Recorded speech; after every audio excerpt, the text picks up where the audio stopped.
Suffocation यानी धुएं की वजह से एक बेटे की जान चली गई और माँ जो है वो अस्पताल में जिंदगी और मौत के बीच जंग लड़ रही है। लगातार आप देखते हैं कि जब सर्दियां आती हैं या सर्दियों का मौसम होता है, ऐसी खबरें आना शुरू हो जाती हैं कि आग लगने की वजह से या धुएं की वजह से जो है वो मौत हो गई।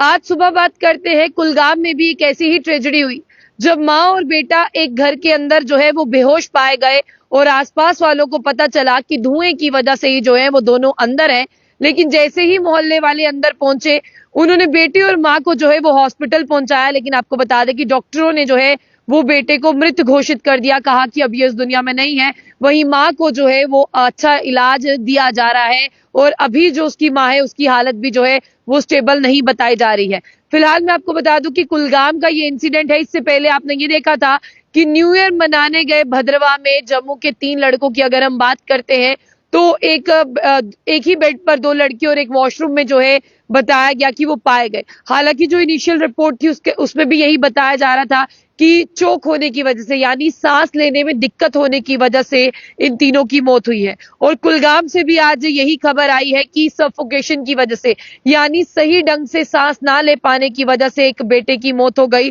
और उसकी माँ अभी भी ज़ेरे इलाज के लिए जो है वो हॉस्पिटल में है। और आपको ये भी बता दें कि दोनों जो है वो अनकॉन्शियस कंडीशन में पाए गए, जाहिर सी बात है। और अंदर जब आए उन्होंने देखा कि चारकोल की एक अंगीठी की बात करते हैं, यानी जिस तरह से चारकोल जो है वो जलाया हुआ था और उसी की वजह से पूरे कमरे को गर्म करने के लिए। और बहुत बार आप लोगों को ये अवेयरनेस भी की जाती है कि ठीक है, आप जो है सर्दी है, सर्दी में अपने आप को गर्म रखने के लिए, गर्म इन्वायरमेंट में बैठने के लिए आप लोग जो है जिस तरह से इन चीजों का इस्तेमाल करते हैं, लेकिन जब आप सो रहे हैं तो उसे कमरे से बाहर निकाल दें ताकि किसी भी तरह का चोक, किसी भी तरह की परेशानी जो है वो आपको ना हो। और आपको बता दें कि जो मोहल्ले वालों ने जो है उन्हें वहां पर पहुंचाया और बताया जा रहा है कि दानिश अहमद खान था उनका नाम, जो अब इस दुनिया में नहीं रहे। और उनकी मदर की बात करते हैं, उनका नाम जो है फमीदा अख्तर है, जो अभी भी क्रिटिकल कंडीशन में है और जिन्हें अभी इलाज की जरूरत है और उन्हें जो है अच्छा इलाज दिया जा रहा है। डॉक्टर्स की टीम जो एक वहां पर तैनात है। आपको बता दें ये गुदर विलेज बताया जा रहा है कुलगाम का,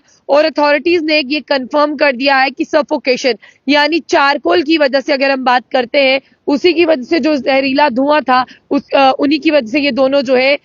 इस तरह का इंसिडेंट हुआ। हालांकि उसे हॉस्पिटल पहुंचाते बेटे की मौत हो गई है, लेकिन जो माँ है वो हॉस्पिटल में। उसके बाद आपने देखा कि कल से पहले खबर आई थी कि वादी कश्मीर में 2 बच्चे जो हैं उनकी जलने से मौत हुई है, जबकि उनकी माँ कुछ सामान लेने के लिए यानी सब्जियां लेने के लिए, फ्रूट्स लेने के लिए बाजार गई हुई थी। तो आपको बता दें कि आपके बच्चे जितने भी छोटे हो, लेकिन जब आप मार्केट जा रहे हैं तो अपनी इस तरह के इलेक्ट्रिक अप्लायंसेस की बात करें, इवन की इलेक्ट्रिक ब्लैंकेट भी जो लोग यूज कर रहे हैं, जब आपका बिस्तर गर्म हो जाता है तब उस इलेक्ट्रिक ब्लैंकेट को भी जो है वो आप लोग ऑफ कर दें, क्योंकि ये चीजें जितनी अच्छी आपको लगती है इनके नुकसान भी उतने ही ज्यादा है। तो आज एक बहुत बड़ा नुकसान हो गया, एक बेटे की मौत हो गई और माँ अभी भी हॉस्पिटल में है। सफोकेशन की वजह से ये मौत हुई है, इसीलिए आप लोग इस वीडियो को शेयर करें और तमाम लोगों से ये कहिए कि अगर आप ये चीजें इस्तेमाल करते हैं, लेकिन इन चीजों को बंद करना या घर से बाहर रख के सोने में ही बेहतरी है। क्योंकि देखिए जान चली गई है और आज एक बेटा चला गया, यानी कोई गलती नहीं, सिर्फ धुएं की वजह से चोक हुआ और एक लड़के की जान चली गई। फिलहाल जाने से पहले जो बुलेटिन इसको लाइक और फॉलो करना ना